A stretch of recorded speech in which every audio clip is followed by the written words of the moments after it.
Imagine só a cena, você está em uma sala de aula da vida e o professor é o próprio tempo. Na frente, há dois alunos. Um deles é o típico sabichão, que sabe todas as coisas, aqueles que dizem, eu já sei disso, e o outro é o silencioso, aquele que está com a caneta na mão, aquele que está pronto para anotar até aquilo que parece ser repetido. E passam-se os anos e o sabichão, ele tropeça na própria arrogância. E o outro, o quieto, aquele que ouve, ele prospera. E a pergunta é, por que será que é tão difícil, meu querido, ouvir, mesmo sendo tão simples? Pois é, vamos lá, né? Vamos tentar entender um pouco isso aí. A gente vive na era dos faladores, profissionais, todo mundo tem uma opinião, você já percebeu isso, né?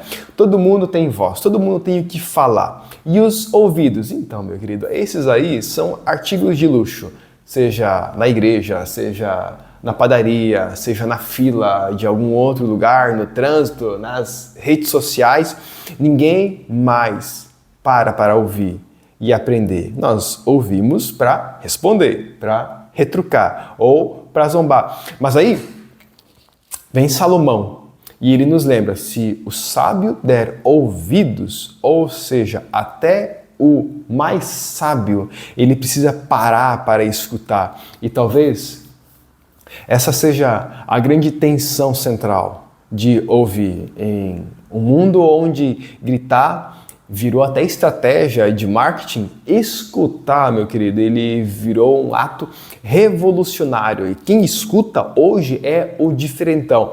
E quando a gente pega a neurociência, ela confirma que o cérebro humano ele não foi feito para absorver tudo em todo o tempo. Ele não dá conta, ele não consegue trabalhar com toda a informação que vem ao nosso redor. Bem-vindo a este lugar, me chamo Vicenço e aqui nós falamos sobre desenvolvimento pessoal, a fim de tornar você uma pessoa melhor, um pai melhor, uma mãe melhor, uma mulher melhor, um homem melhor. Enfim, meu querido, eu acredito que quanto mais nós aprendemos, mais nós crescemos. Eu acredito que quanto mais nós mudamos as nossas ações, mais os nossos hábitos também são mudados. Então, seja bem-vindo e fique à vontade. E tem uma pesquisa publicada na revista Nature de neurociência, diz que o nosso cérebro, ele seleciona, presta atenção, tá? Ele seleciona ativamente o que ouve e o que ignora. Ou seja, somos especialistas em escutar aquilo que confirma, que já pensamos, e aí está a razão do problema. O nosso cérebro, ele ama ter razão. Isso mesmo, meu querido. A sensação de estar certo, ela ativa os mesmos circuitos de recompensa que um chocolate, que um beijo, que uma coisa que você gosta muito. E se você ainda não acredita nisso, tem pesquisas da Universidade de Londres que mostram que quando recebemos informações, olha só, que contradizem as nossas crenças, o nosso cérebro ele entra em modo defensivo. Mais ou menos vira uma guerra interna. A psicologia chama isso de viés de confirmação, ou seja, você pode até ouvir um conselho sábio, mas se por acaso ele ferir o seu ego, o seu cérebro ele vai ativar o alarme e vai dizer assim, perigo, ideia nova à vista, uma ideia que não vai ser boa para mim. Qual que é o resultado? Você fecha os ouvidos, coloca o escudo da razão e ainda diz, isso não se aplica a mim. E você se torna um baita de um ignorante, uma pessoa mesquinha, alguém que não se importa com os outros além de si mesmo. Mas, olha só, presta atenção. E se a sabedoria estiver justamente naquilo que te incomoda, meu querido? Aí talvez você pense, Vicenço, aí lascou, né? Talvez. E se eu te falar que a Bíblia sabia de todas essas coisas muito antes de qualquer tipo de pesquisa científica aparecer? Porque a sabedoria bíblica ela não é só uma coleção de frases bonitas, meu querido. Ela é um manual, ela é um manual à frente do seu tempo. Olha só, Salomão, lá em Provérbios, ele nos alerta que mesmo o sábio pode crescer se der ouvidos. E o verbo aqui, esse é o alerta, tá? Ele está no presente. Der ouvidos. Não é dê ouvidos um dia, aí ele vai crescer. Não, meu querido, é contínuo, é um hábito, é uma disciplina. E qual que é a ironia? Muitos leem provérbios, e tem muitos gurus por aí que usam provérbios para ensinar todos os dias, mas muitas pessoas acabam vivendo como se já soubessem tudo. Leem para decorar, não para aplicar. E eu quero mostrar para você que tipo de ouvinte era Jesus. Quando ele tinha 12 anos, ele estava no templo e ele não estava pregando. Lucas conta para nós que ele estava ouvindo e perguntando. E acredite, se o Filho de Deus ouvia, meu querido, o que nos faz pensar que nós podemos viver só falando, entendeu?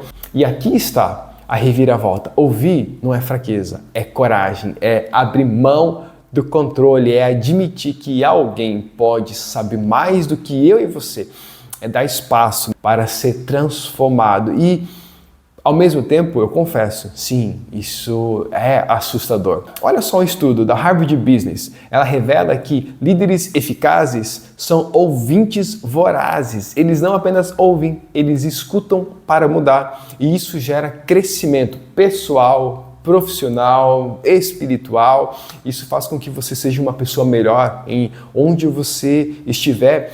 Mas por que poucos fazem isso? Porque exige humildade. Vamos convir, né? Ninguém quer ser humilde, a gente quer ser grande. E humildade não está na moda e nunca esteve em moda. E todas essas coisas, para serem conquistadas, você tem que estar disposto. E a pergunta é, está disposto a abrir mão da pose para poder crescer de verdade? E imagina só, duas pessoas, vamos chamar uma delas de João, sei lá, né? Gerente experiente de 20 anos de carreira. Ele ignora os feedbacks porque acredita que ninguém entende como ele. E do outro lado, vamos pegar uma mulher, sei lá, vamos chamar ela de Clara. Ela foi alguém recém-promovida e ela sempre ouve com atenção, até quem é os estagiários.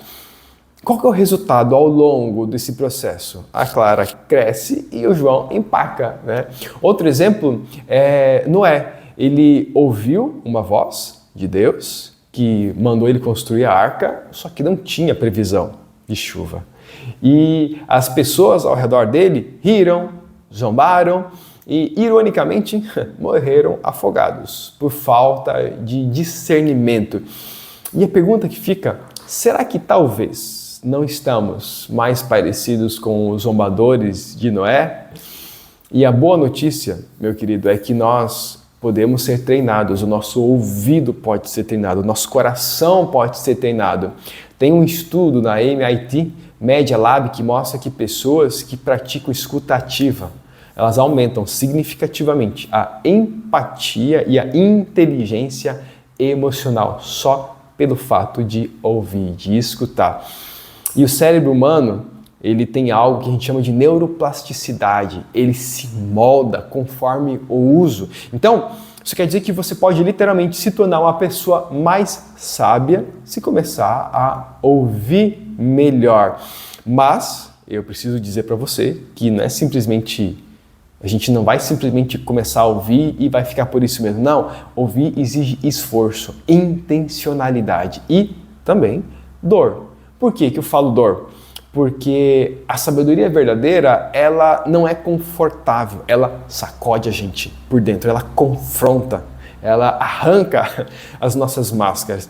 E como diz um ditado, quem muito fala, pouco acerta. E quem muito ouve, aprende até com o silêncio. Que vai a pergunta, talvez a pergunta mais incômoda desse vídeo. Você é mesmo sábio ou só fala bonito? Porque se é verdade a frase de Salomão, o sábio dá ouvidos, talvez o maior sinal de sabedoria não esteja na eloquência, mas no silêncio atencioso.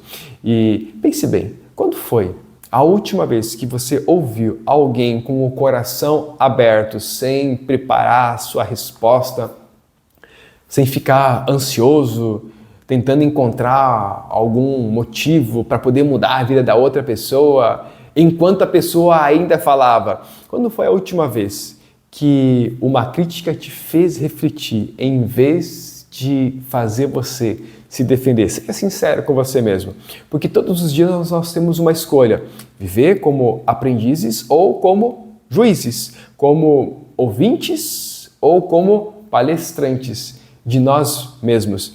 E nós podemos ser vasos que recebem algo e a gente contém e mantém, ou a gente pode ser uma cisterna. Pode ter um tamanho muito grande, mas se ela for rachada, meu querido, aí não vai reter absolutamente nada. E a Bíblia, ela já nos deu esse alerta e a neurociência, ela confirma aquilo que já foi escrito. O que eles falam? Que a experiência da vida, ela nos mostra os resultados das coisas e se a gente ignorar, a gente vai ser ignorante. Mas se nós dermos atenção, nós vamos ser sábios. E o que mesmo falta para nós, meu querido, é ouvir. E em último lugar, lembre-se, ouvir pode ser a diferença entre estagnar e transformar, entre sobreviver e viver.